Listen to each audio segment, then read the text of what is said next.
All right, and good evening. It is Tuesday, January 27th.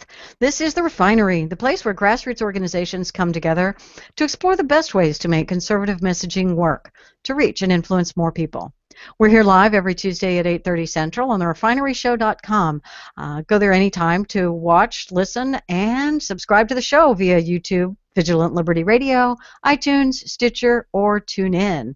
Plenty of options for you to provide feedback to us as well. We do want to hear from you. That is therefineryshow.com. We have a live chat on our website, so when you're watching us live, you can chat with us live as well.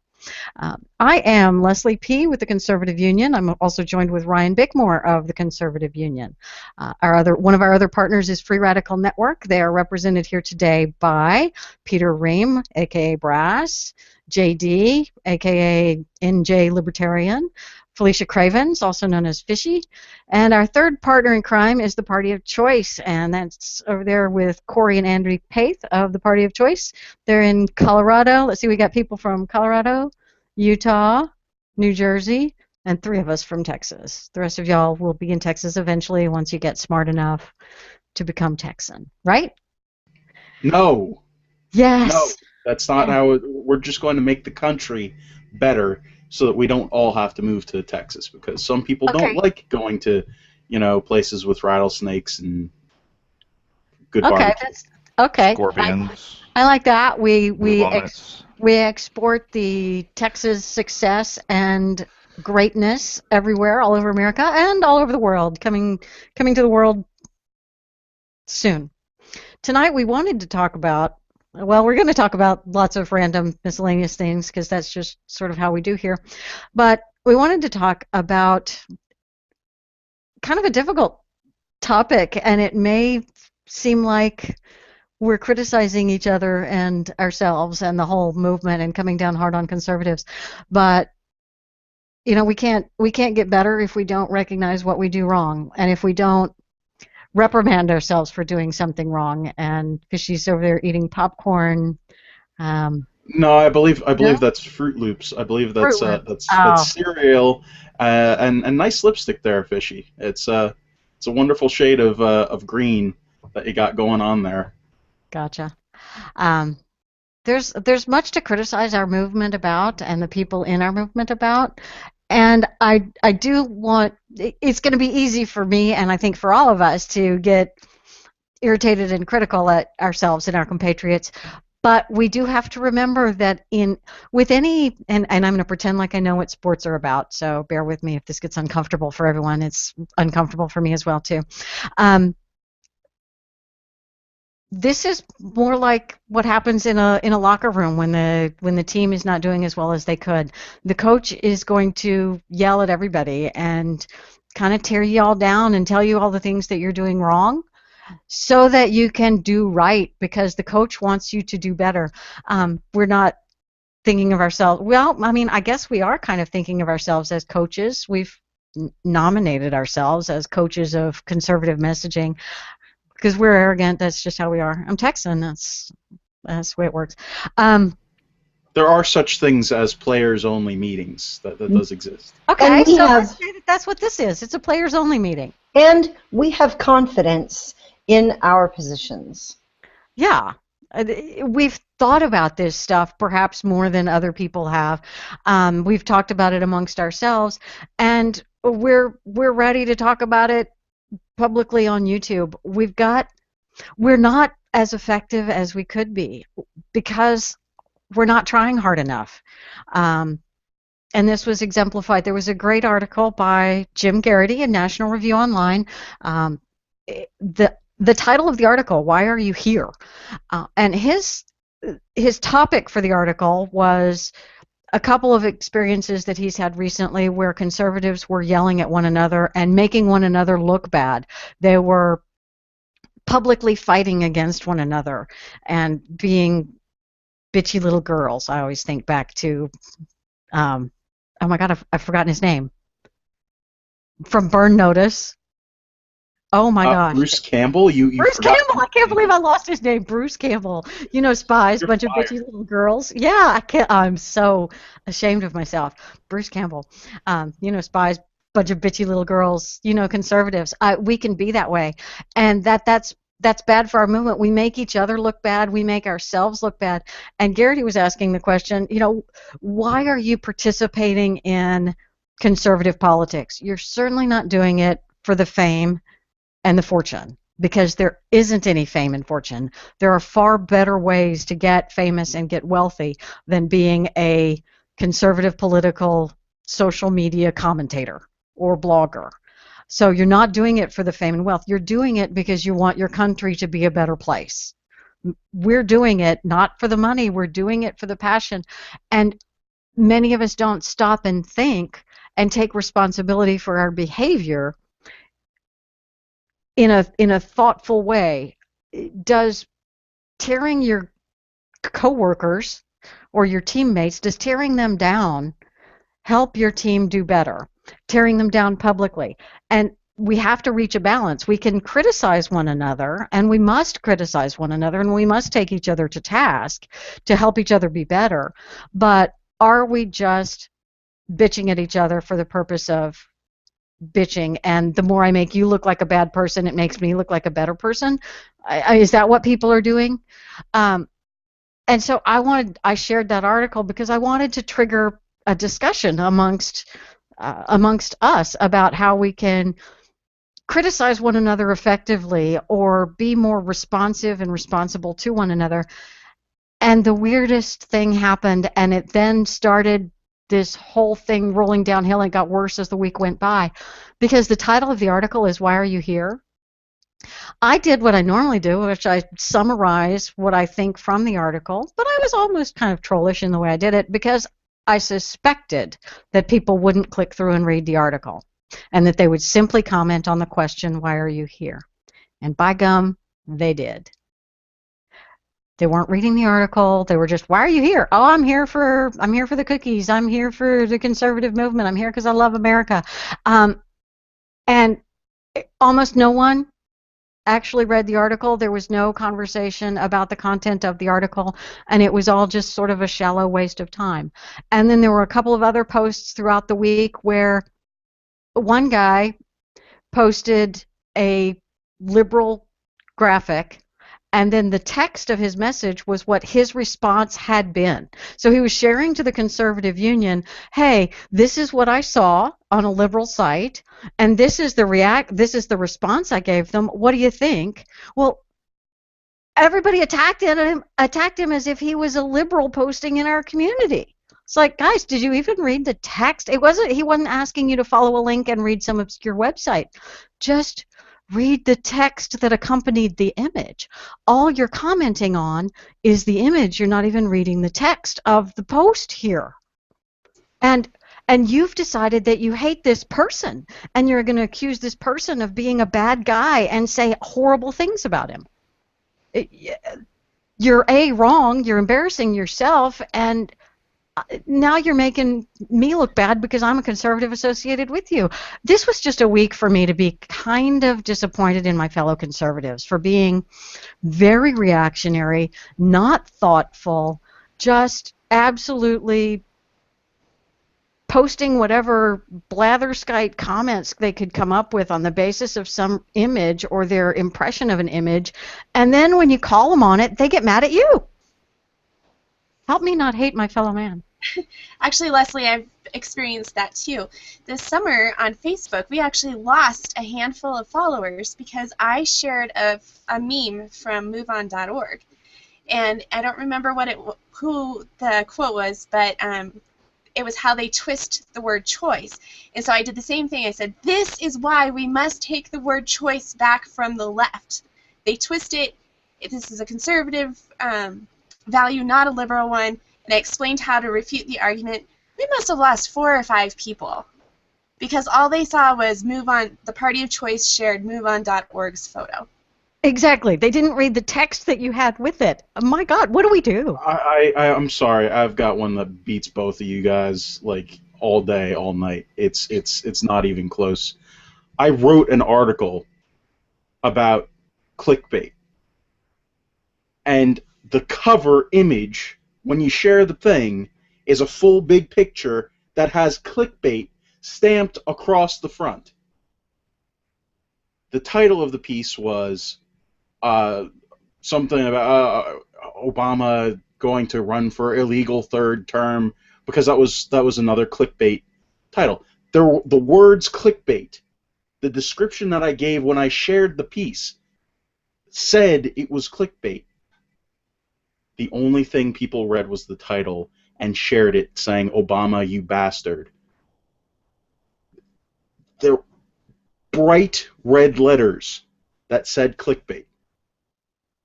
And they only read the text of the title. That's it. And that's what they shared it on. They shared the link to the article without reading the piece and without even looking at the picture. And I'm sure it happens on the left. And people are busy. They're they're glancing at social media from their cell phone. They're only seeing the picture, and they're clicking to reshare because they think the picture is clever, or the picture makes them feel something, and they reshare it, and they don't realize what they're doing. But it causes more harm than good. The people that do this,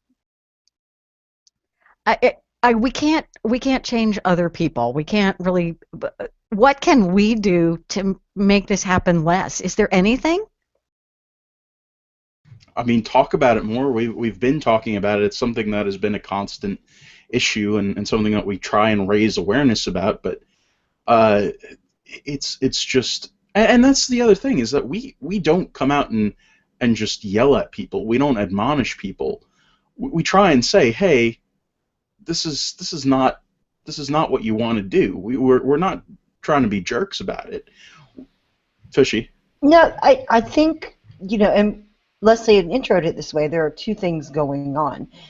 The first is that within the right, there's that culture. There's some people whose values are, maybe making their name off of attacking other conservatives, or there's that culture that it's okay to tear down somebody for some reason or another. And then there's the whole culture of not paying attention at all, and I think they stem from the same place. There are people whose priorities are not advancing the conservative movement.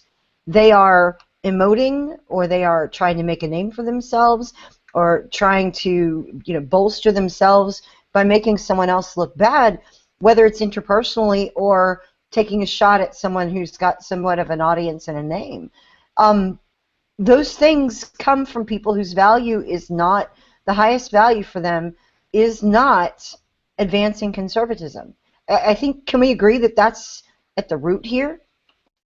I would agree with that it's not their highest value, because if it truly was, if you're more interested in promoting conservatism, you set aside the personal, you set aside the ego, and it's about the cause. If it was truly about the cause, you're willing to take second fiddle to the cause, and that certainly isn't happening, especially when you get into personal attacks on things.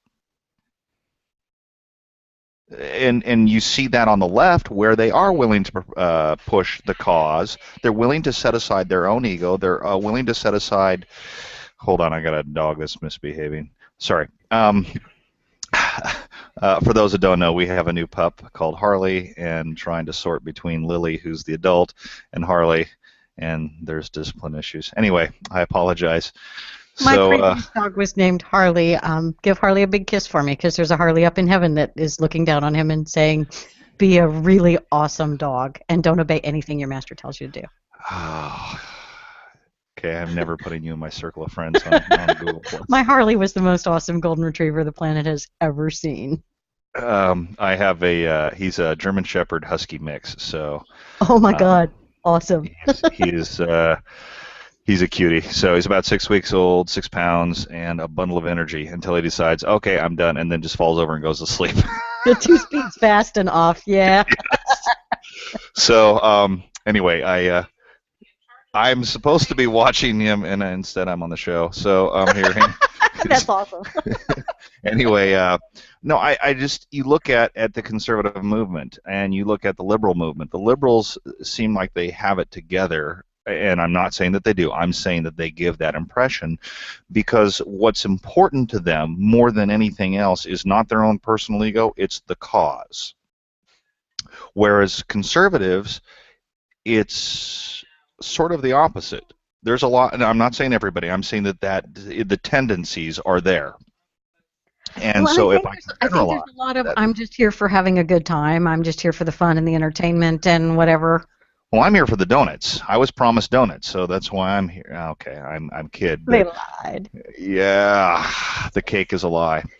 So, Geraghty's article, let me hit this real quick. Please. Geraghty's article stated this, and it's near the end. But if we're going to get up every morning wearing our cup for the inevitable below-the-belt assault from the left, it would be nice if we could trust the self-professed conservative behind us. That says a lot to me. Ding, ding, ding, ding, ding. Yes, exactly.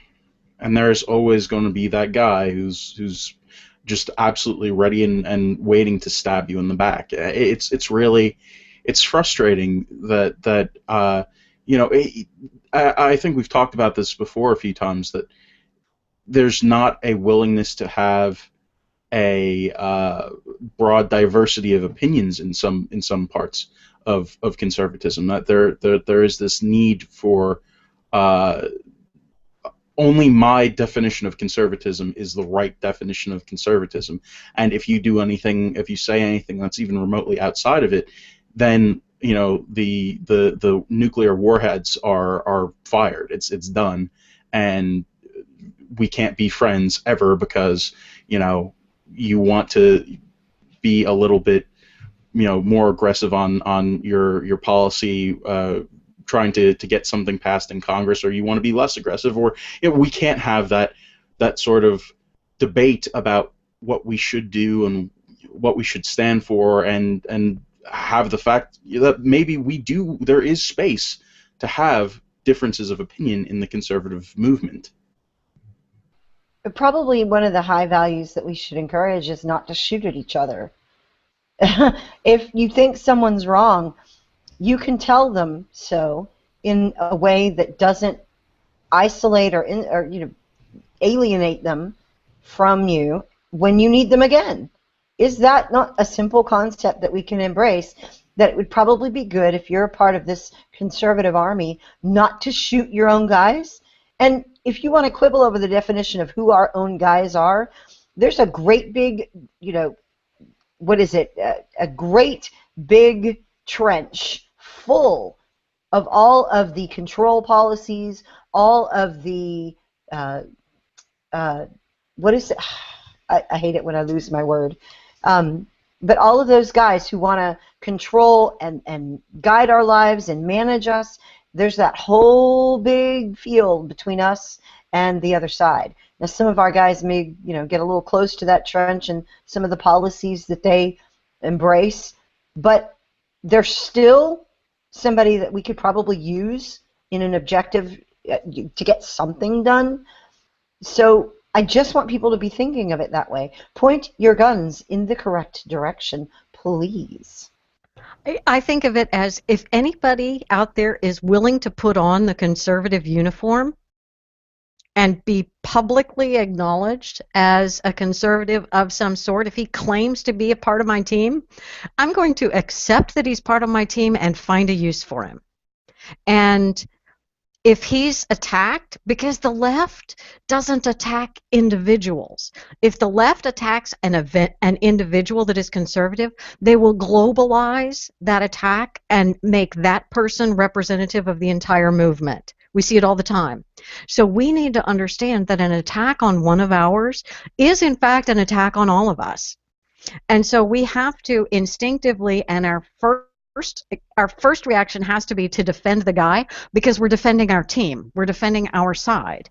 Now, the guy may be wrong, and we will slow down and take the time to investigate that. And if we find out the guy was wrong, we will expel him from our team. But we will do so. Our first instinct needs to be defend our team against I'm going to quibble with you there. I'm going to stop you and quibble with you there. I think the first instinct needs to be an adherence to the truth. And that our guys that don't that are doing things that are deceptive or doing things that are wrong, an adherence to the truth will find that out. And absolutely, but it will process. But in a work situation, if a customer calls, I'm not going to put it in terms of. I'm talking about the obviously. We had some technical difficulties there. We were fighting each other apparently. I think that the fishy was having a little bit of a internet slip there. It was causing some weirdness. I thought she was trying to do a little Jedi mind trick there on Leslie. Just, no, I'm right. I thought it was. I assumed it was the NSA. I'm always going to blame government. My default position is to blame government. Fishy works for the NSA? No. Fishy is on my team. I will support her. But I'm saying that when a story first comes out, when an accusation against somebody on my team is first made, when the left accuses somebody on my team, my first instinct is going to be the left is wrong, my guy is right. That's a better way to put that. And then I'm going to take the time to find out the truth. But my first instinct should not be that the guy on the left, because he's from Fox News, or the guy on the left because he's famous and important and some professional politician guy. I'm not going to default to that guy is right and my guy is wrong. I'm going to default to I don't know enough, but I will support my team. A good manager will do that. When a customer calls and complains and about something that the manager has no awareness of, the manager has no clue, the manager's first instinct is going to be to presume that his employee had a good reason for saying what he said and doing what he did, and that there's a misunderstanding, and he's going to be sympathetic, but he is not going to take the customer's side against his own employee until he finds the truth. And we need to kind of have a bit more of that. And when we don't know, when it first comes out and we don't have all of the facts, and it's a lefty attacking my entire movement because of something they claim they understand from what one guy on my side may have said or done, I'm going to take the position that my guy probably had a reason, or there's more to the story and my guy is probably right. So I'm going to ask for more time. I am not going to immediately accept the story that the leftist says.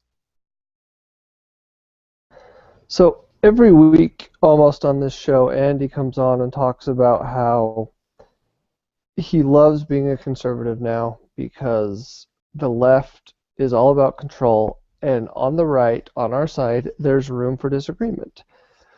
We can have differences of opinion on a bunch of major policies, but as long as we're not trying to pass laws to outlaw it for other people, as long as we're allowing people their choice to live their life as they see fit, as long as it doesn't take away our choices to the way we live our lives, then we should support them. If we have an argument about it, maybe go offline. Go to a private message or a private post and discuss it.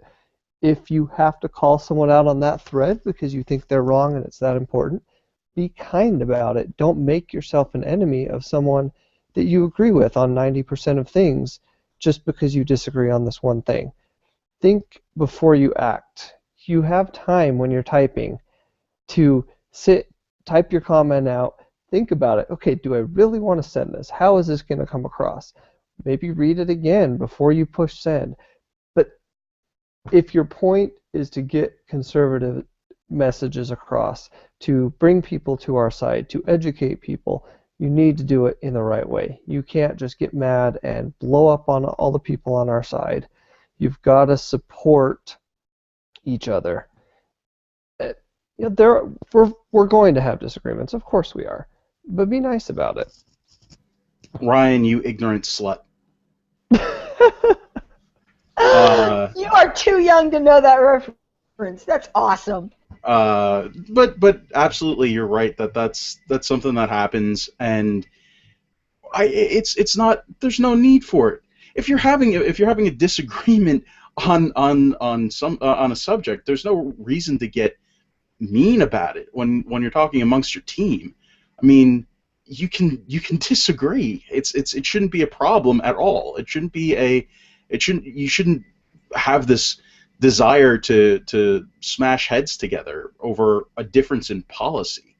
I mean, just express your opinion. Say what you don't, say what you think is correct. Say the flaws that you have with the other person's argument, and that's it. There's no need to get into, personal stuff. There's no need to call people out and make, call names. As soon as you get into name calling, it's everything that you've said has been devalued.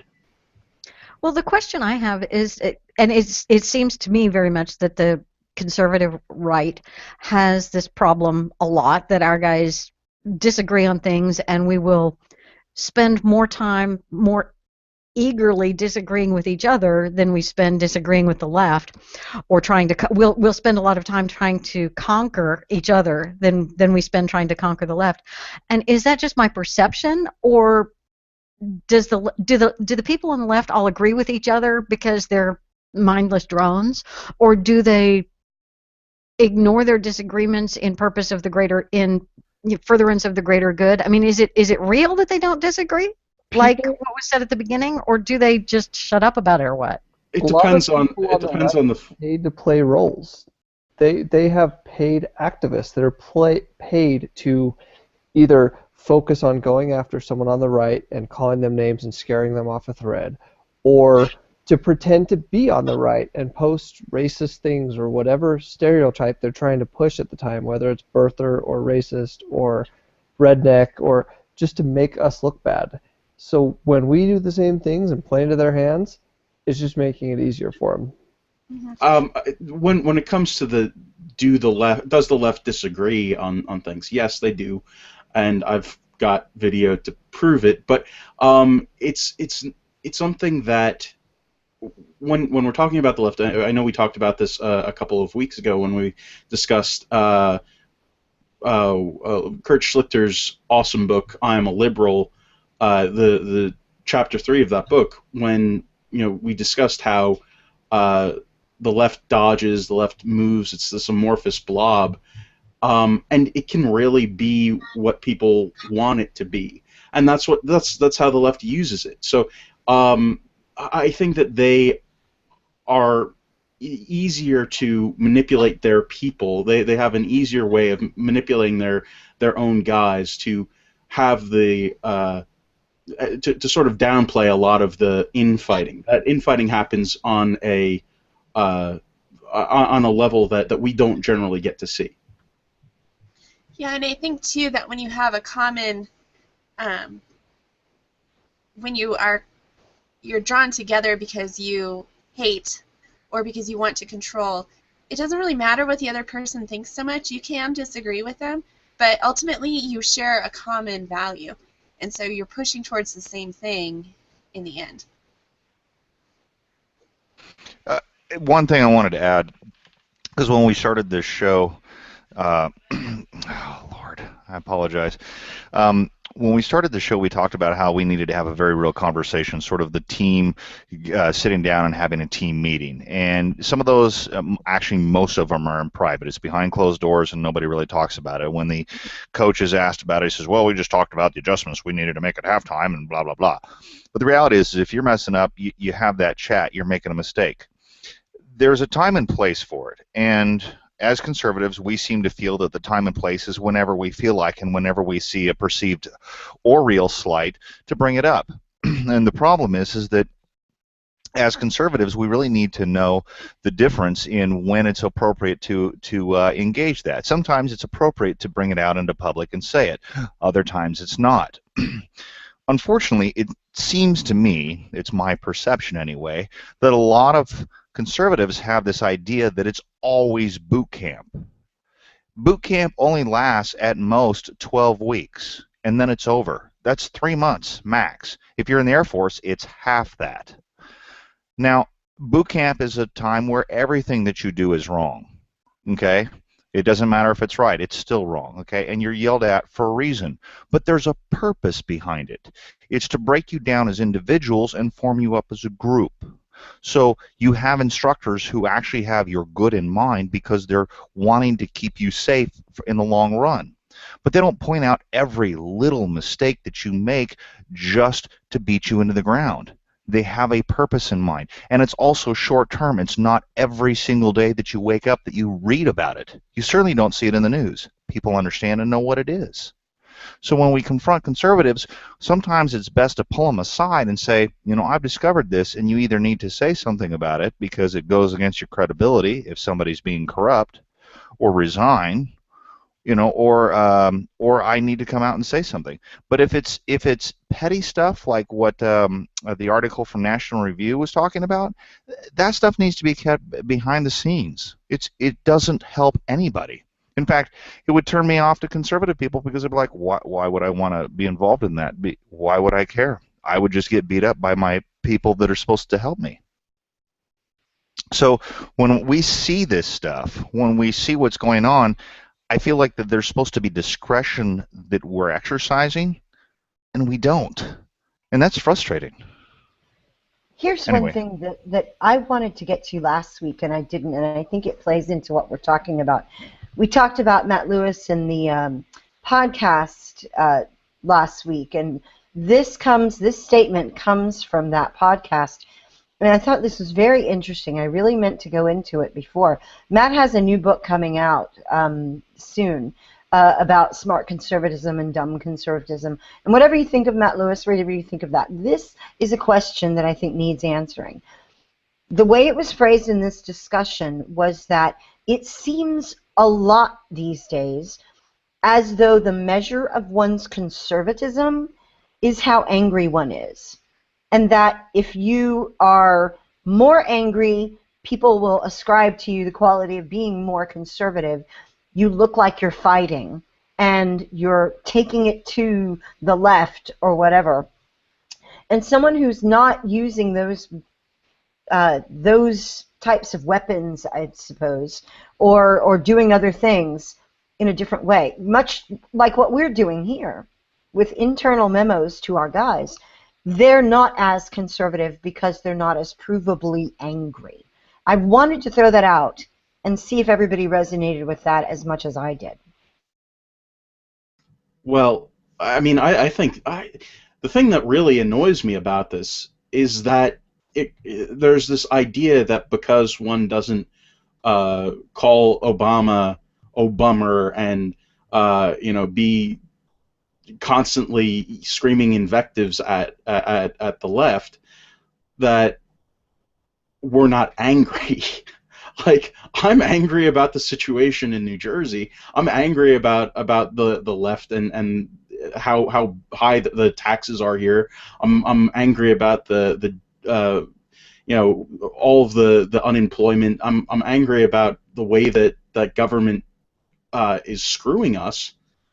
But I don't have to shout that every 5 seconds because it doesn't help. Who's it bringing to my side to say, all this stuff is terrible and I hate it? Who does that bring to my side except just the same people who are yelling and screaming with me? That's the problem. We should not have to be shaking our fists constantly in order to prove that we are conservatives. Well, and again, that circles back to Geraghty's question, why are you here? Are you engaging, are you a self-professed conservative, following conservative news topics and commenting on these things just as a means of catharsis? Are you just trying to express your anger and dump it out on other people? Is it just so that you can feel like you're not alone and you're not the only one who feels this way or sees these things or is concerned about what is happening? That's okay if that's what you're here for. Be there for that. There are other places where that's the purpose. What I'm here for is to grow the conservative movement, and that means that I've done my catharsis. I know that I'm not alone, and I'm on step 2 of getting together with like-minded individuals and moving forward with an optimistic view of the kind of future that we think we can make. And that means that we don't just focus on pointing out the bad things. It means that we focus on looking at the good things that people do that are imperfect teammates, rather than just pointing out the bad things that our teammates are doing. Yes, we have to do that to try to get them to be better, but a more effective way to encourage our teammates to improve their performance is to praise them for the good things that they're doing and to encourage them to do the right thing, instead of just saying, no, no, don't do that, like Peter's going to be learning with his puppy. You say, no, don't do that, but you also have to, at the same time, say, here, do this instead. That's much more effective way of training the stupid puppy that is your politician. Here, do this instead. They have short attention spans, and you distract them from the bad thing that they're doing by saying, here's the good thing I want you to do. And I'm not sure that we have enough people in our movement or our orbit that are ready for that yet. Because they still want to be angry, complaining. Well, I think I think that's where we start to begin the transition process.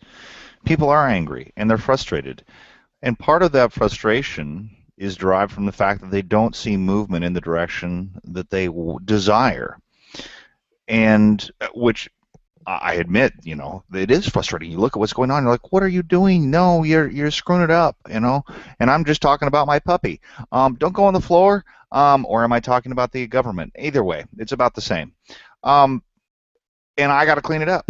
So when you have that frustration, you need to give them an outlet. And we really are, here's the outlet.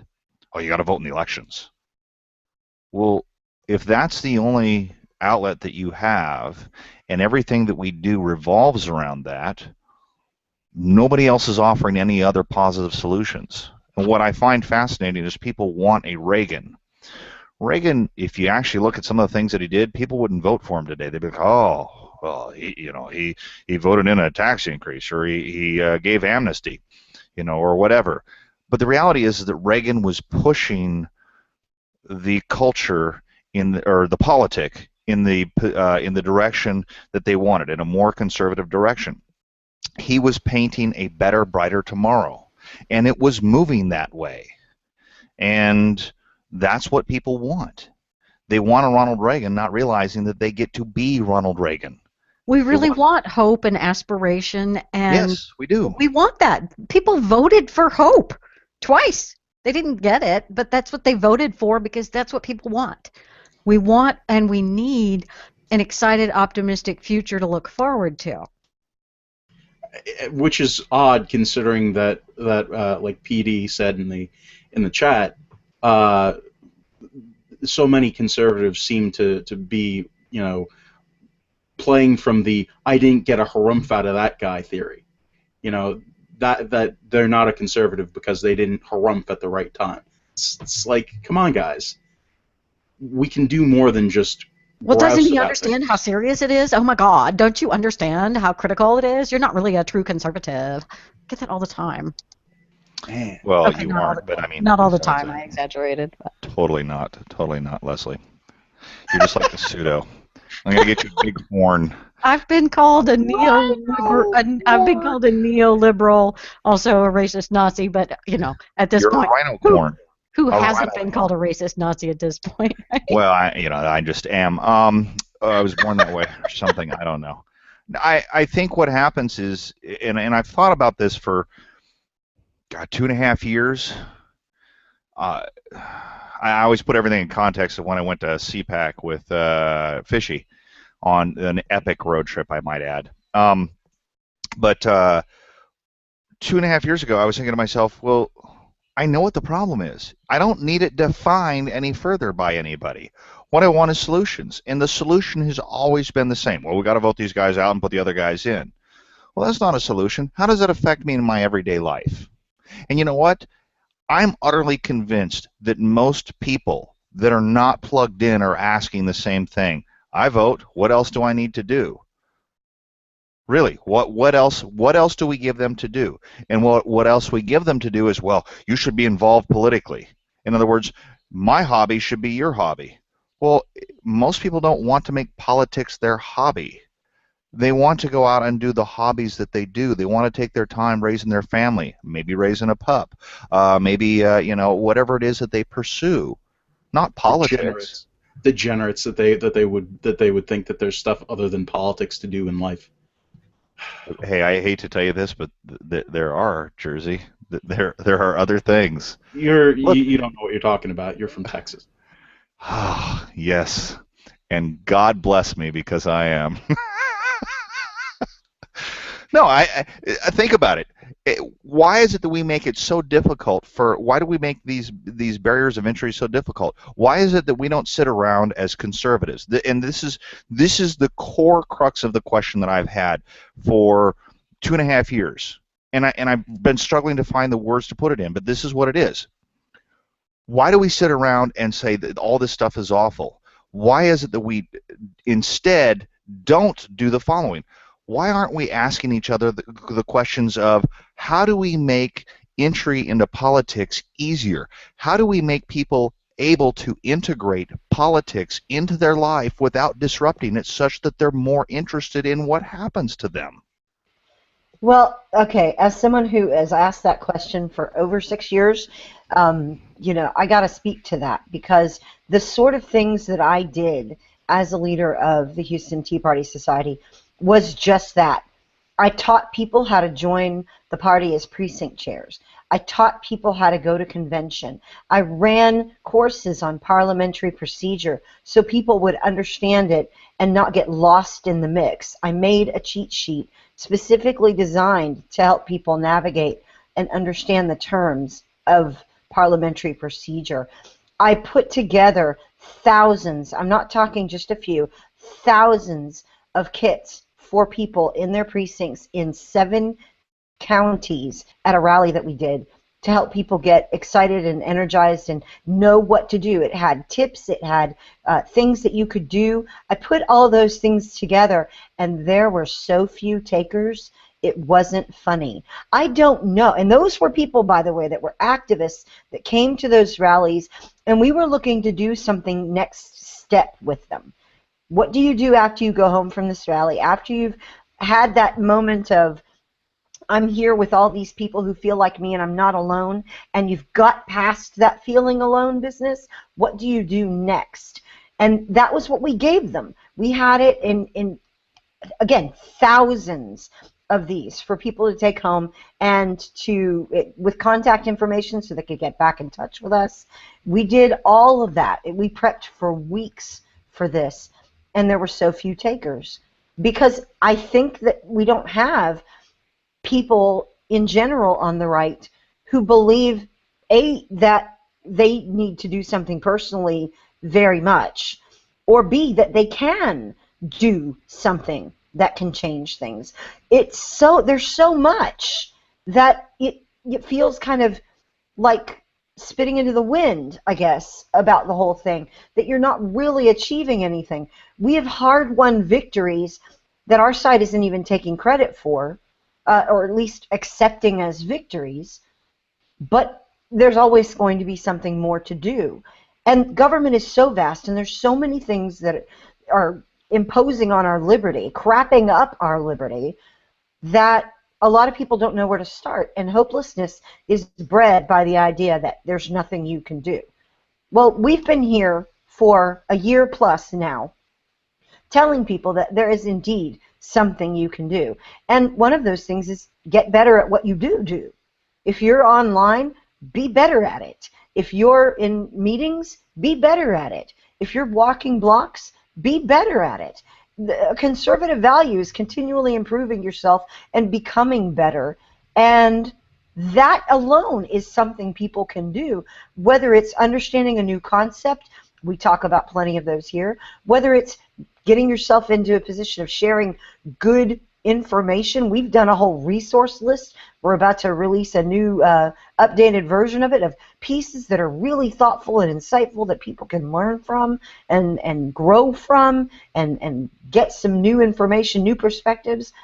We've been putting those tools in people's hands, making them available, and people need to maybe redefine their idea of what can you do.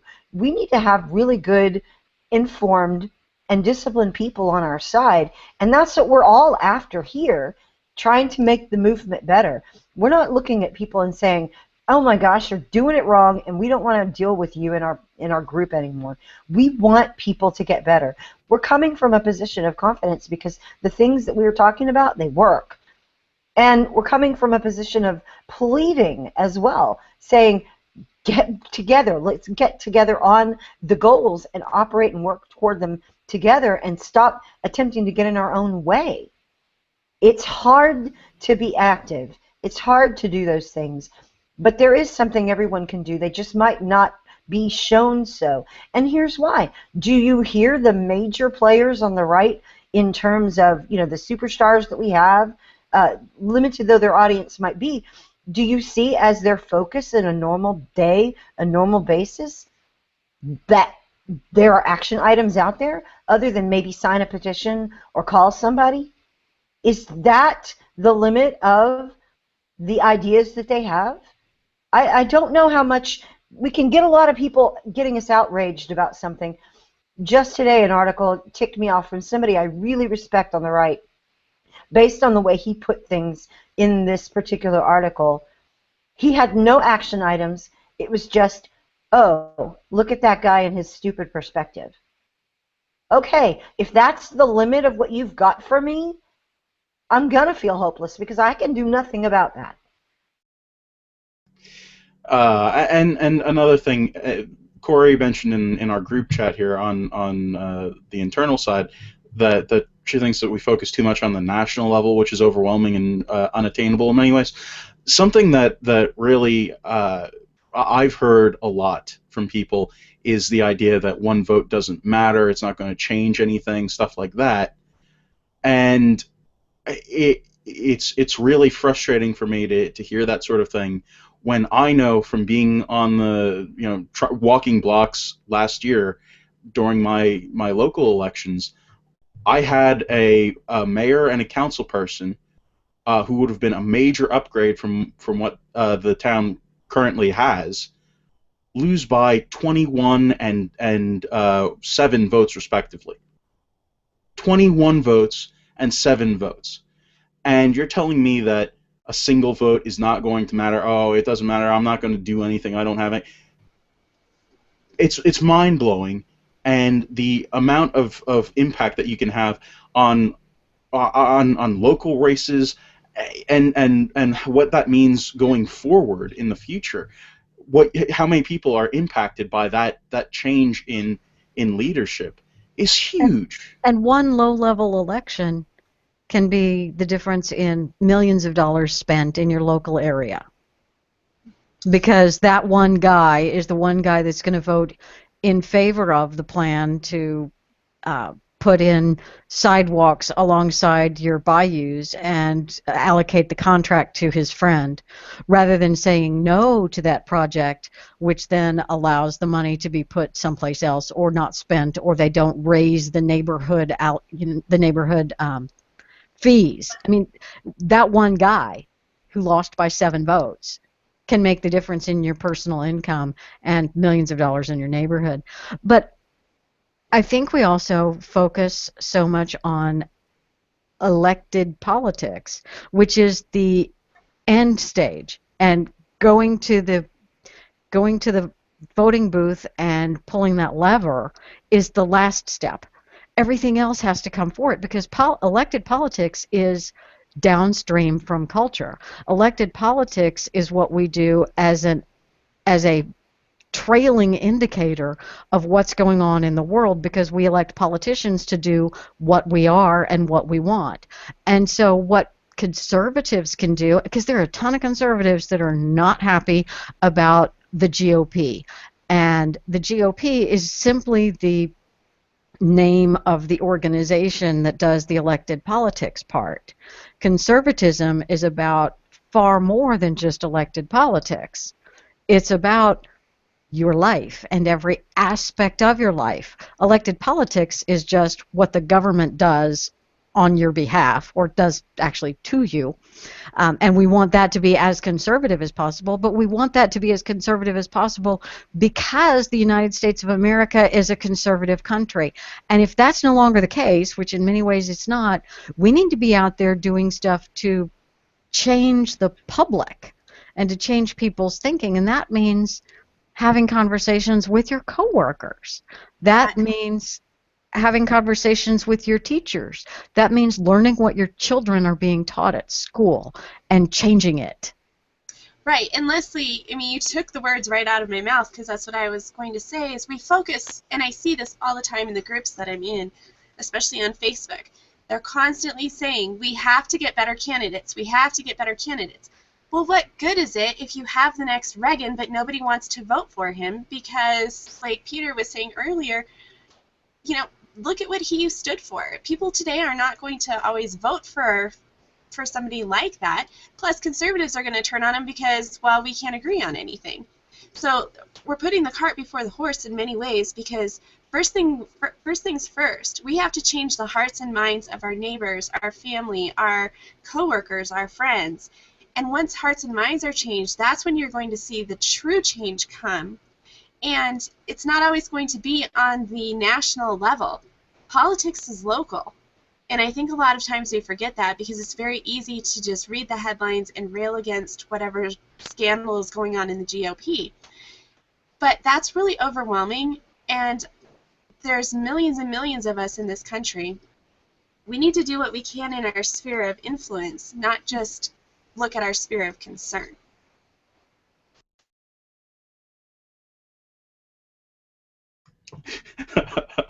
Absolutely. I that was had everybody there, Corey, just like completely enthralled and nodding in agreement. In addition to being a part of the conversation locally, we also have to remember that there are parts of the culture that we can impact and parts of the culture that we can participate in. And we talked last week about the Obama, or the YouTube interviews Obama thing, and Fishy and I last night we did a 1 hour, although it was cut down from a little bit more than that, discussion about just the importance of interacting with people through the channel of YouTube, through this kind of the culture that YouTube has. Fishy, if you want to cut into this a little bit. Yeah, we just wanted people to get a fuller perspective on what we were seeing that other people might have been missing. And so we talked a little bit about the value of YouTube and what it was good for, how that's such a vast audience, the way that the culture's changing, the way that especially younger voters are getting their information. And then we spent some time actually breaking down a YouTube video from an unaffiliated, I guess you said he describes himself as fiscally conservative, socially liberal, guy who's got about 3 million subscribers that watch him on a regular basis. We took one of his videos, took it apart bit by bit, and talked about the way that he suckered all those people. I don't mean suckered in a bad way, but he drew in all these people and had a statement about poverty in the State of the Union address with some surprising results. We're not going to get into the whole bit about what was said. You can watch that for yourself. I'm putting the video link in the chat right now. But it is an interesting discussion, I thought, between the two of us about the utility of YouTube that conservatives are overlooking, what the conservatives and Republicans can do with YouTube in an attempt to reach people that they don't currently reach, and go around the mainstream media to do it, which has always been an issue. Our candidates tend to start talking to people, a few months before the election, running ads and things like that in national markets on major television networks, and they're missing so many people. And we come up with some suggestions of how they could do YouTube better, and maybe some ways that it's valuable that people didn't think of. Yeah, and it's just another thing that has really been I don't know, ignored largely by the right is the fact that, and something that we talked about on the in this discussion, was that YouTube is a great democratizer. It's something that anybody can pick up a camera and put a video up on YouTube, and we have people on our side who neglect to realize the similarities between the blogosphere and the questions of, just a blogger, and that was something that everybody was upset about for the longest time. I think it was Michelle Malkin who somebody said that she was just a blogger, and that hashtag became a thing, and there was a lot of mileage gotten out of that. And don't forget that there was a lot of questions a few years back about credentialing journalists for the purposes of being able to exercise their First Amendment rights, and that you would only have them if you were credentialed. There were people who won in the new media, hard-fought victory there over being legitimized and not being credentialed out of media, new media. Yeah, absolutely, and that's what really, one of those things that drives me nuts is that for whatever reason a lot of us don't really see the fact that these are our brothers in a sense, that this kind of the way that you take people who are not stars, they're not famous, they're not anyone of particular reputation, and they have built for themselves an audience of millions of people. They've been seen billions of times in some cases, and are talking to the president. They're talking to the president. That's not a small thing, and we just sort of thumb our nose and say, oh, these people are jokesters that are playing around on the internet. The main thing I wanted people to understand and take away from that, and then this is really, the rest of it people really need to see for themselves in the video, is that the most important thing to take away from YouTube Interviews Obama is that conservatives can tap this vast market of people, and if we don't, the left will, and they will keep them. Yeah, Fishy and I actually had a conversation earlier today, and I really wanted to kind of piggyback on what she was saying there, in that where's the conservative version of The Daily Show? I'm not suggesting that we actually need one. What I'm suggesting is that we throw up our own roadblocks and say, oh, it's the media. Oh, it's the media. We can't get our message out because it's the media. Well, we don't have any more excuses. We have tons of ways that we can get the message out. I can rattle off at least half a dozen methods of getting it out. You've got, and Fishy will actually start to follow up on me and go, oh, you missed this, this, and this, and that's the sad thing. You go, here's your big ones. You got Facebook, you've got Twitter, you've got YouTube. There's 3 right there, okay? And Fishy's going to be like, oh, but you forgot all those other ones. You're exactly right. I'm not forgetting them. I'm just not mentioning them because there's too many. There are so many forms with which you can get your message out. Where's the conservative stars, though? That's my question. What I'm going to do is say that if we had someone from the right or nominally from the right who was in the position of Jon Stewart, who didn't take a hard right, red raw, red meat, bloody right stance on things, that the conservative community would reject him. That is my theory. What about Greg Gutfeld? I think it's unfortunate. Right now, he is the only funny guy on the right who anybody knows about, who is doing anything with any regularity. He's on the 5 and Red Eye. He, basically pioneered and built Red Eye. What else do we have? Well, you could point to Dennis Miller. My question is that is Greg Gutfeld starting to follow in the footsteps of Dennis Miller? Dennis Miller actually was way over the heads of most people.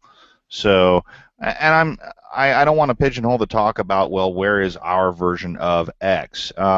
In the chat, I just want to point this out that Titan says there used to be the Rush Limbaugh show. Well, the Rush Limbaugh show actually isn't used to. It's still there. What I'm pointing out is that we now have new media. In other words, the old media isn't irrelevant. It's that it's now being marginalized by new media. So you have this incredible opportunity to say, oh, well, guess what? The old media, aka mainstream media or lamestream media, used to be dominant. Now, not so much.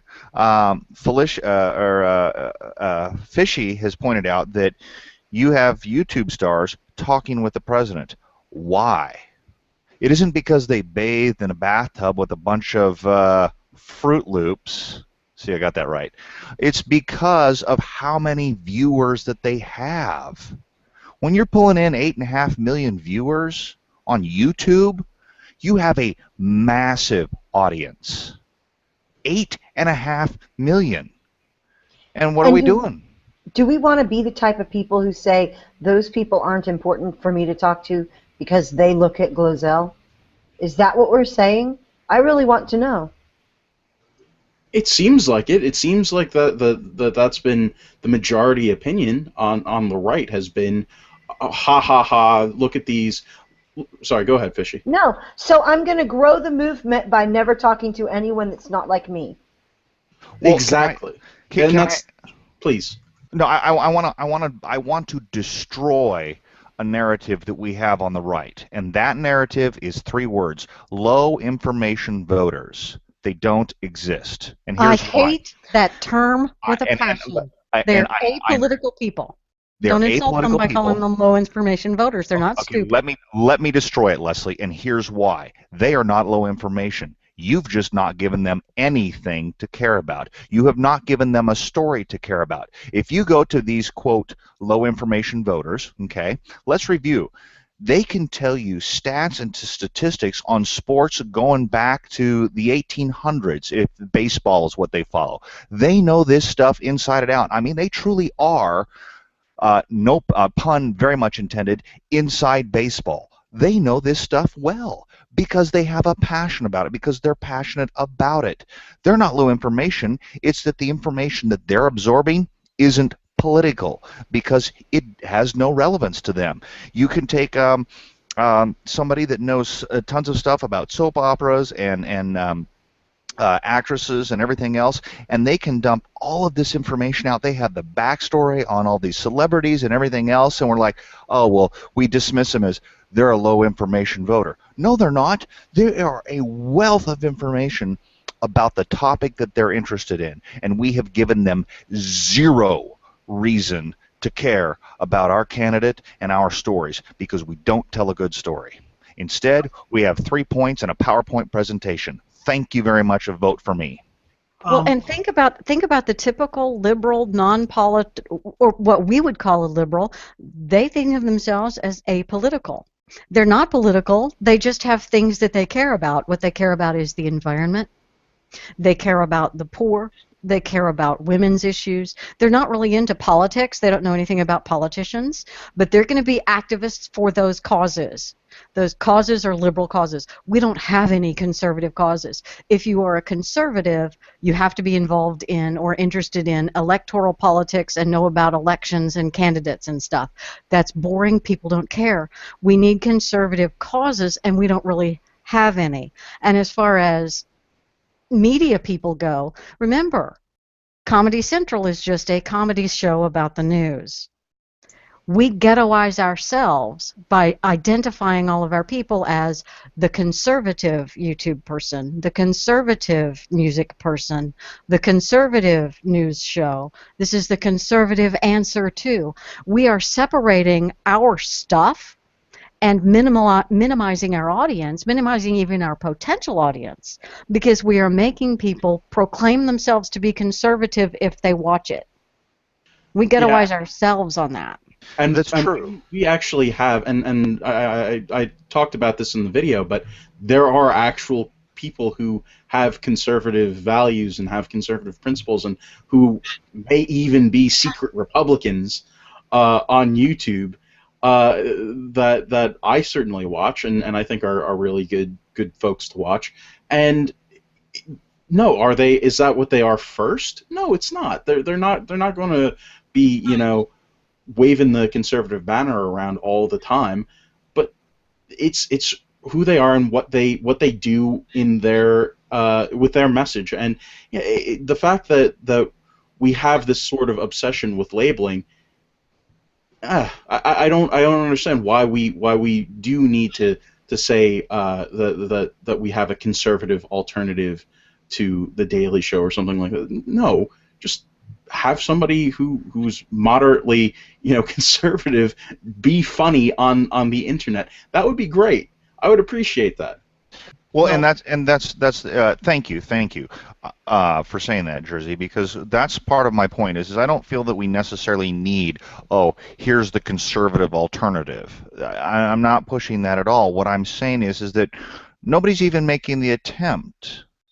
I don't see the people stepping out there trying to say, I am first and foremost an entertainer, and I'm trying to be funny. Oh, and by the way, occasionally I make a political point.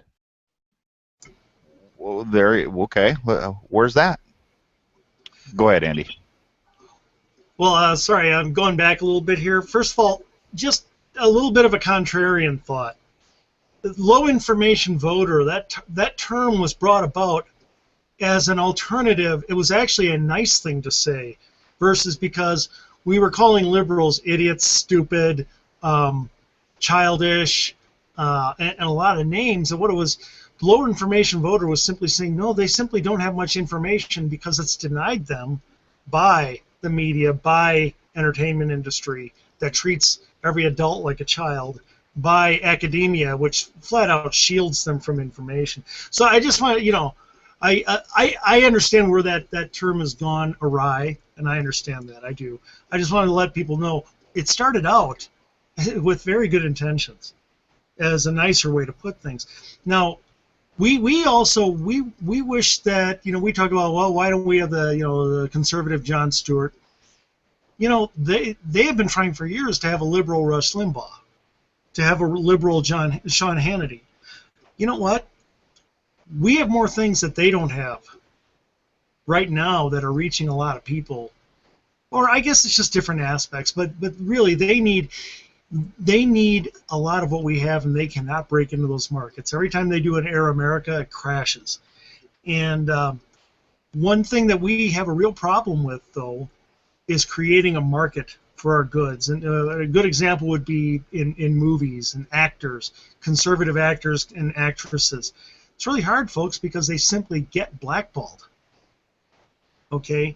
And there is one channel right now where you go to watch comedy in general. That's Comedy Central. Okay?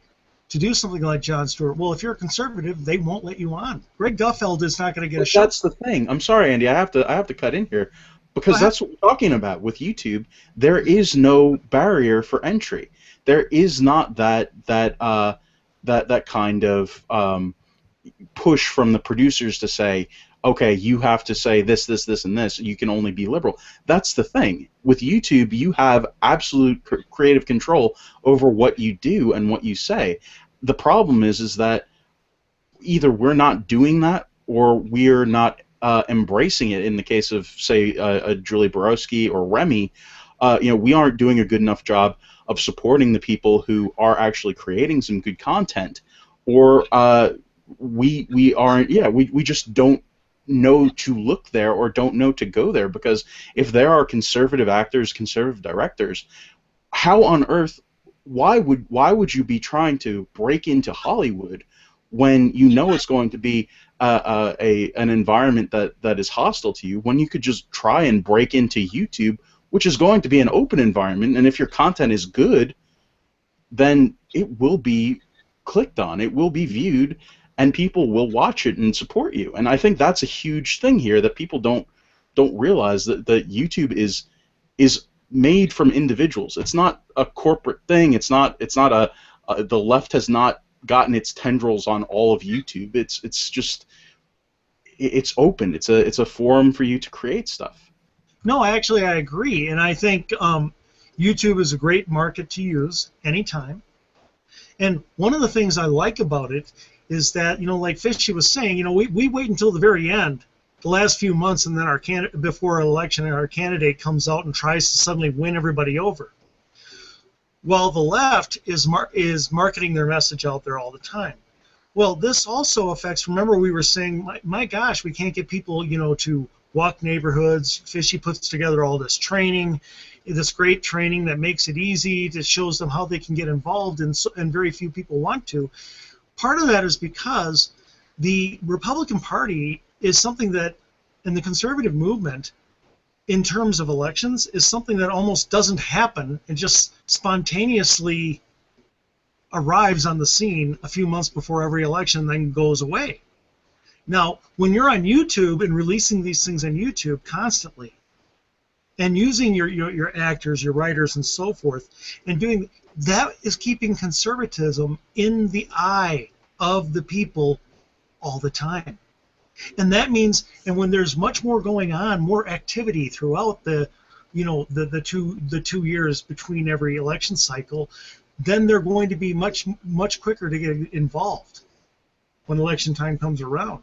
And by the way, one other thing, besides getting people more involved in YouTube, rather than just telling them, hey, we want you to walk neighborhoods and what, I want to get them better equipped to do what they do all the time, which is go on Facebook, go on blogs. People like to talk on Facebook and blogs. Well, wouldn't they like to be a little more equipped to be able to make a quick point, without beating somebody in the head? That's what we do here at the Refinery.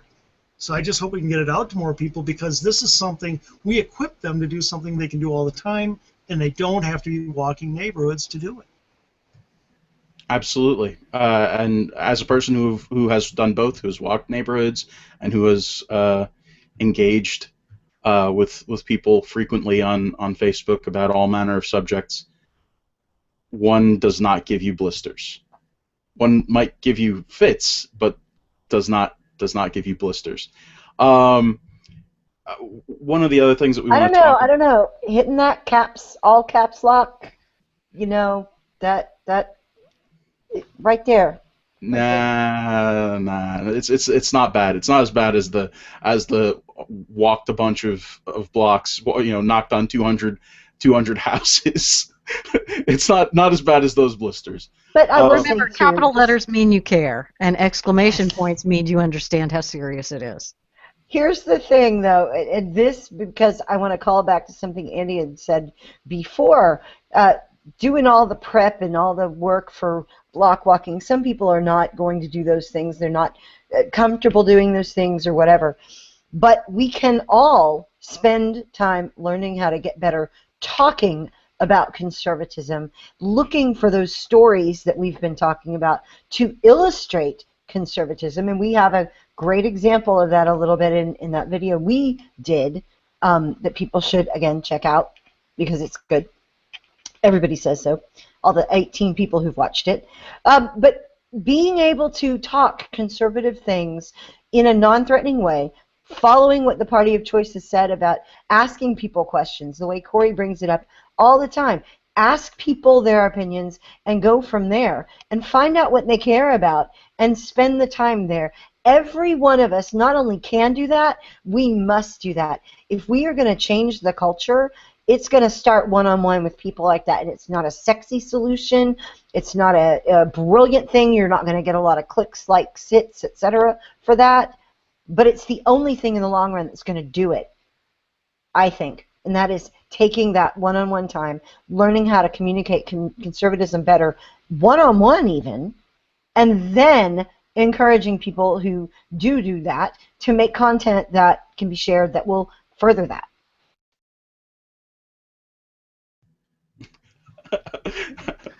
Yeah. Really.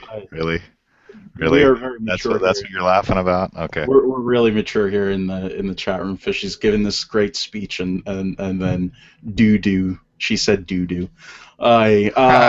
Doo-doo. She said it twice. Yeah.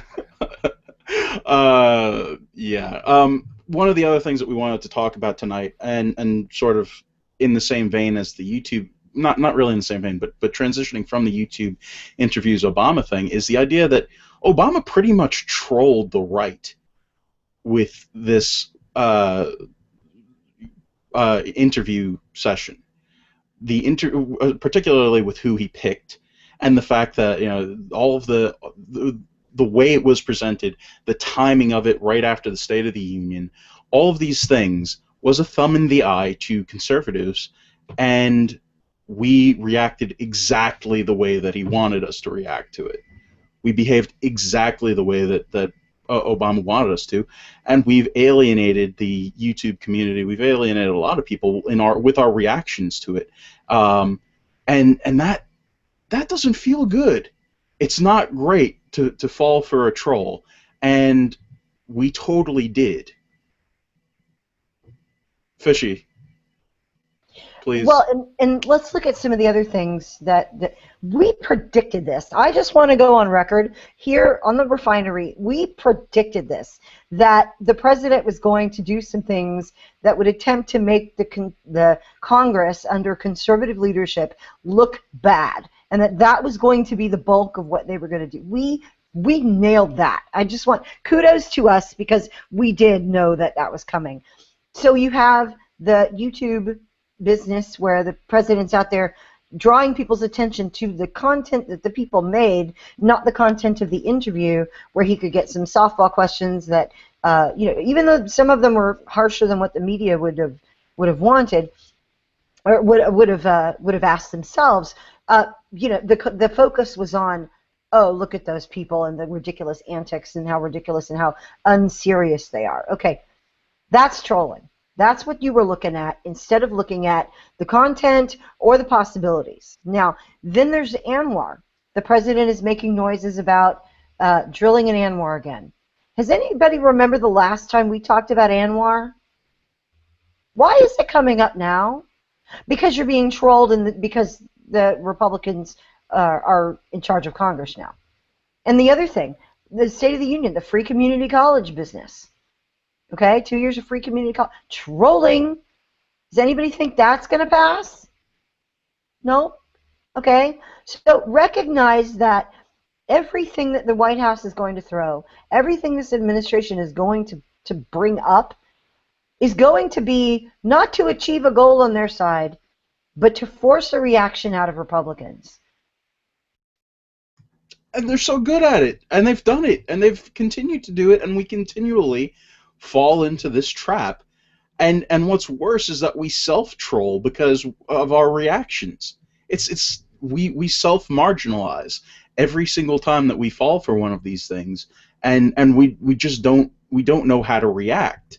It's like people have never dealt with trolls before. They don't know anything about this. They don't recognize this as what it is. They don't recognize that he's trying to get a rile up out of us. He's trying to get us to react poorly to everything that he does. I mean, that's basically the last 2 years of his presidency is going to be more of this, because it's a bait. He's just trying to bait us into doing stuff that makes us look bad.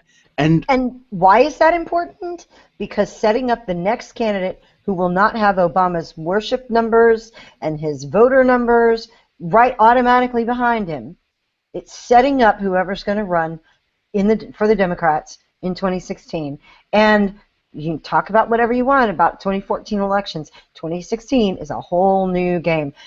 I'd like to be a person who has enough impulse control that I don't go for every bit of bait. We just, all we got to do is stay the course, because this is showing the desperation on their side. My goodness, they've resorted to trolling. Let's keep in mind, they just got clobbered for a reason, and it's only going to get worse. This picking apart Obamacare stuff is going to bleed them. I know we've been talking about it before, but I got to bring it up again. They're going to get bled on this thing, issue by piece by piece by piece, on Obamacare, and a lot of the little things that we're going to bring up. We've got 1 to 2 years to bring up all kinds of freedom, liberty-oriented items and make them look bad. No wonder they're trying to provoke us to freaking out. I personally didn't care at all that they did the YouTube interviews. My only problem was, obviously, number one, Netanyahu. He didn't meet with him, but also they were so one-sided. My question is, why don't you do YouTubes with a little more balance? I mean, but we already covered why. If you're talking about why aren't there more conservative YouTubers involved in the interview process, which ones? Who are you going to get? Are they going to get us? The thing that Obama has done in 2012, I know that they did an interview which was not with famous YouTubers, and that's the thing. That's the distinction that's being made here.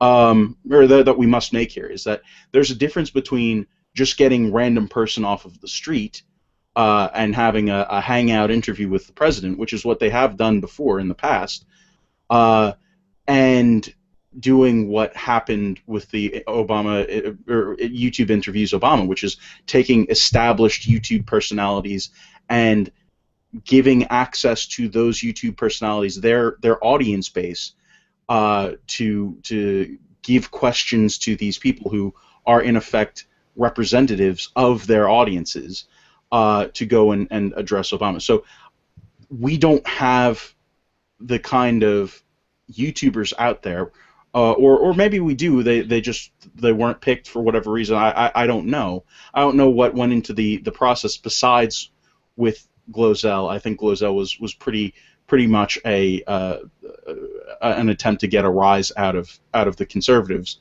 but the questions that were asked. I mean, I read something today that said that Google actually talked to some of the YouTubers to try and get them to ask harder questions. So, I think that there were certainly some very difficult questions that were asked, particularly about Boko Haram and about Cuba. But as Fishy said, a lot of us on the right have been content to make fun of Glozell and the way that Obama has devalued the presidency, which, I mean, what a shock. I mean, that's basically been his presidency. We haven't even paid attention to what was said in the interviews. We haven't even watched the interviews. It's absolutely maddening how many people I've talked with who have just outright condemned the interviews, period, flat out, because of Glozell swimming in a bathtub with Fruit Loops, eating cereal out of a bathtub, without even listening to the interviews. I actually thought the Cuba question was great from Glozell. But quick question for you: do you think the conservative candidates, especially when we get down to the last 3 or 4 on the right for the presidency in 2016, would really benefit from actually following and doing this kind of thing? Because I know that they would do it in a more dignified way, but right. I think that it would also touch into, a real crowd. And one last point, and then because I'm really asking the question, sorry to make such a comment, but conservatism is so divided right now, and each one of these YouTubers really hits a different constituency. Wouldn't it really send a message to have a diverse group of conservative YouTubers, like even a couple of the superstars like you've mentioned earlier, to be questioned and interact with these candidates? I want to answer that, if I may, but I also want to bring up another point on trolling before I answer your question, Andy. I'm reminded of a story that my best friend told me. God, has it been that long? It's been 10, 15 years. He was telling me about a gal that he knew, and he told her that he could make her swear, as in cuss, in front of the pastor. And she said, no, you can't. And then he told her how he could do it. And when she realized he was correct, she looked at him and he said, do you know why I can do that? And she said, no. He said, because you gave me the power to do it. So when we get trolled by the president, it isn't because he's good at it. It's because we all gave him the power to do so. And when we go nuts, we're giving him power over us. Exactly. And we get trolled by the leftist media in the same way because we give them too much credence that they don't deserve. So to answer your question, Andy, about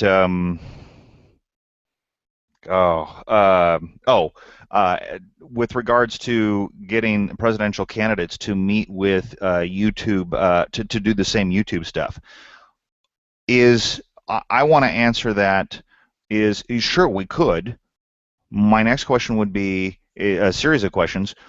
Is the Republican Party savvy enough to do it?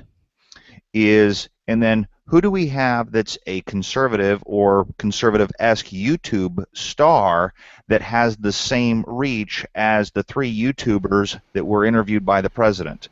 And I want to go to all those questions and more are answered in the discussion that Fishy and I had. But real briefly here, okay, I will say that we did talk about some possibilities here for how we could have this work on our side. And I think it's a mistake to say, to speak generally about the Republican Party. I think this is very largely individual-based. This is largely candidate-based. So if Marco Rubio or if Rand Paul or if Chris Christie or any of these people decided that this was a good idea, something smart for them to do, and extend that sort of hand out to that, to the YouTube community, I think that they would be absolutely greeted with all kinds of interest to do an interview with, whether it's a conservative YouTuber like the Shaytards or Destin from Smarter Every Day, or even Philip DeFranco, who's not necessarily a super conservative, but there are other things that we can do, and I talked about this. Do a Draw My Life. That's something that I don't know how many people are familiar with, but it's something where you explain who you are. You show your entire life through a series of whiteboard drawings, and you narrate it. It was a huge thing. It's been a cultural phenomenon. People have done it, and they are really fascinating. It brings people in to who you are and what you do and where you come from and what you stand for. Stuff like that. There are so many ways that you could use YouTube, and not in the same way that you could trot out the president in front of 3 YouTubers and have them sort of fawn over him, at least in Hank Green's case. There are many ways that we can use YouTube. It's not specifically the way that the president did it. I think that it's just getting out there and doing it, and we've seen Arnold Schwarzenegger has done it with Epic Mealtime. Chris Christie has done it on his own. He has his celebrity friends that he was able to drag in and do some stuff. But that's an important thing to do. We need to have more of this kind of. We need to remember, acknowledge that this is a real platform, that these are real people who pay attention to YouTube, and they can vote, and they are voting. And if we don't communicate with them, we're losing them. It seems absolutely ridiculous to make these the new 47%, that we just don't care.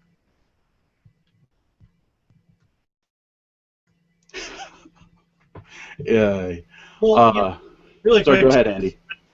How many of our candidates could handle that setting well? Rand Paul could. Chris Christie would be spectacular on YouTube, I got to be honest. Rubio would be good in is a great communicator in any venue. But most of our candidates, I think, would struggle in that venue. That's why. Here's the thing: they're good at speeches. They're really good at speeches, and we see that so many of our conservative heroes in the hero go-round are praised for particular speeches that they give. That's fine. It is a skill you need to have, but that's going to separate you physically and mentally from people that you want to reach. YouTube is a much more personal, interactive medium if you let it be. So don't just put your speeches up there. Interact with people. Show that. Be real. That's what they can do and do better. And if they're not good at it, then that will show, and that will show in the wash, preferably this year rather than after they've been made the candidate next year, and then all of a sudden they have to scramble to do that. Now's the time to start. Well, if we can master the format, I mean truly master it, we don't need the mainstream media any longer. They become irrelevant. Your reach becomes substantially further than anything that they have. And that's what puzzles me, is why we're not striving so hard to master all of this quote-unquote new media, because there's this wonderful opportunity that sits right in front of us, and we can take the old guard and literally just sweep it aside. 1.7 billion, that's with a B, billion views. Please That's say it how with many the finger. combined? Do the little pinky. I need the pinky. Yes. Billion. Thank you. Billion views combined for the 3 YouTubers that were on YouTube interviews Obama. Wrap your mind around that. The American audience, how much they've consumed, and it's not just one time that they watch these videos, it's multiple times that they watch these videos. So if you have a candidate and they're talking to one of these guys and they say something funny or they say something relatable, oh my God, when was the last time a Republican candidate was relatable on anything?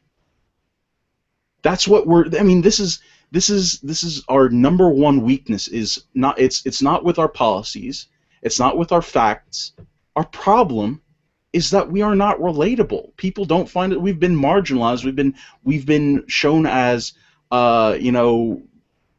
fat cat, money bags, Wall Street, whatever. That's how we've been framed, and that's not the case. It's look what happened to Mitt Romney. He actually has a personality. He actually has a family. He actually has stuff. I mean, the dude is in his 60s and he's out there water skiing. He's a person who does fun things. He's got a family, a large family. He reads to his grandkids. He does stuff that an actual person does. He's a real person, and that's the thing that YouTube offers us: the ability to personalize ourselves, the ability to create a emotional connection with people who want that emotional connection. And why on earth would I want to vote for a robot?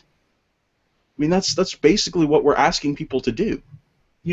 One quick comment. Sorry, I can only imagine what it would have done for Romney to have people, instead of asking him fluff questions like Obama gets, asking him about what's it like to start a business? What's it like to turn around a business that's flailing? What did you do? How did you? Because how could I do that one day? And have some young conservatives ask that, and that would be something that he would be excited to answer. And it goes back to the aspirational nature of the messaging that we need to do. That is exactly right. Yeah, it answers a lot of questions that we have yet to do. We've yet to answer them on our side. It's taking our biggest weakness, and it would be something that helps us to combat the left's narratives about us, about the idea that we're just, we are the 1%, that every conservative is like that. We aren't actual people that care about humans. We don't care about anything. We have no hobbies. We are just evil. Cocors, that's what we are. I got to bring up one thing real quick before we wrap in the chat. Titan makes a point that Sarah Palin is eminently relatable, and the genius class hates her guts, so you can't have it both ways.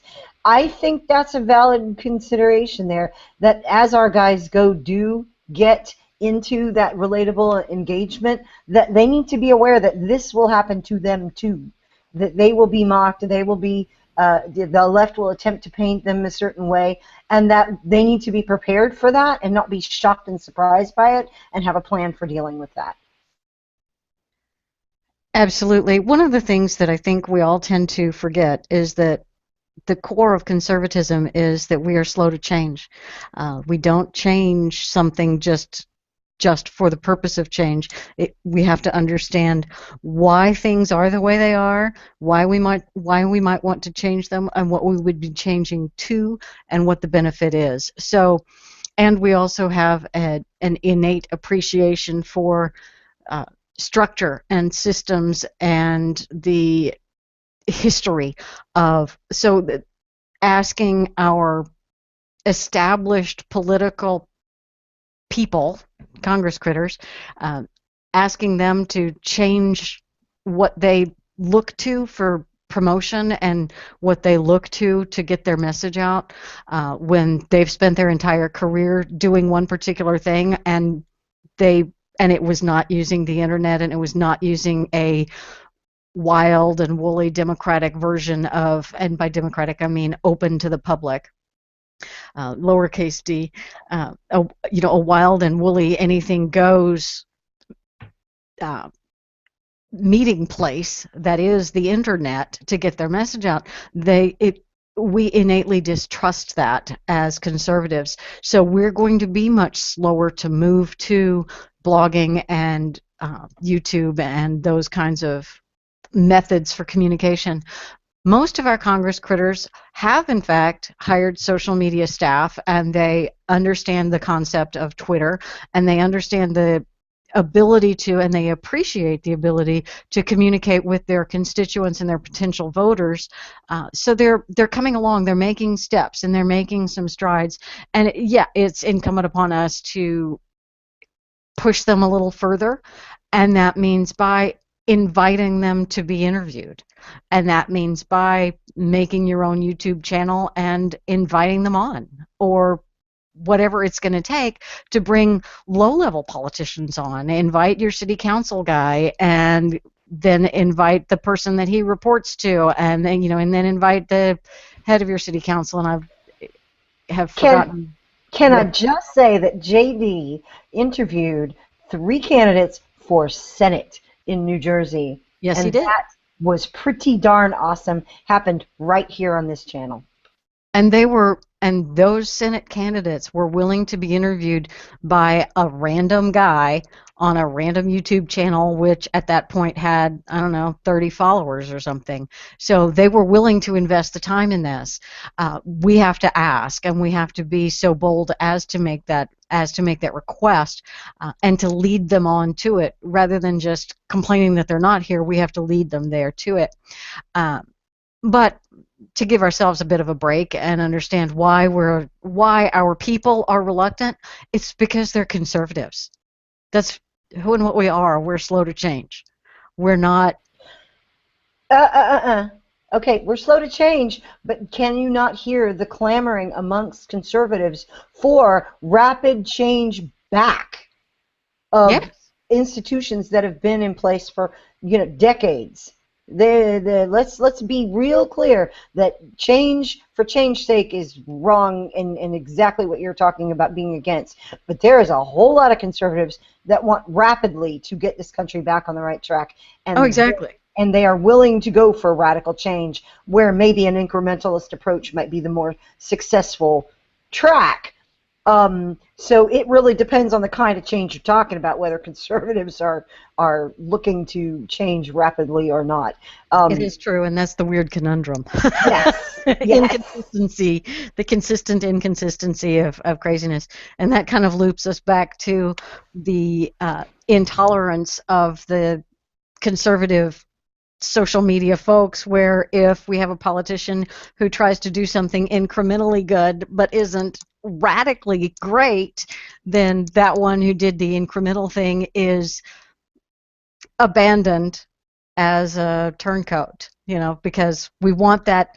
We won the election on November 4th, and we wanted by November 5th for Obamacare to have been completely repealed and immigration to have been stopped. The border wall has been built. Everything is fixed now, right? And the fact that it wasn't is endlessly frustrating, because, we are slow to want change to happen, but once we understand that change is necessary, well, damn it, I want it done now. Obama hasn't been impeached yet? Yeah. No, he prefers oranges and other fruits, no peaches. Oh, ha ha ha. Okay. And on that bad joke, I think we're going to have to sign off, right? I mean, is there any reason to go on after that? I can give you reasons. You just killed the Brass absolutely killed the show. Yeah. Absolutely killed the show. So we should ask Brass the question, why are you here? Donuts. Donuts. Donuts. Is there anything they can't do? Seriously, that's a good question for everybody to take home with them at the end of the show. Go back and read that article from Jim Geraghty. Why are you in the conservative movement? Exactly. It's a good think piece. Good think piece. And with that, we are going to sign off and say thank you for another week of wonderfulness at the Refinery. Join us next week, next Tuesday at 8:30 Central, 8:45 Central, whatever it is, for an hour and a half of fun and conversation about conservative messaging. Thank you guys so much for being here on the chat room, and we will see you. Listen to us on video. Subscribe to our podcasts on iTunes, Stitcher, TuneIn, or Spreaker, or Vigilant Liberty Radio. Go to therefineryshow.com. Therefineryshow.com. That's therefineryshow.com. I can be hired for voiceovers. $5. Thanks, y'all. See you next week. Bye.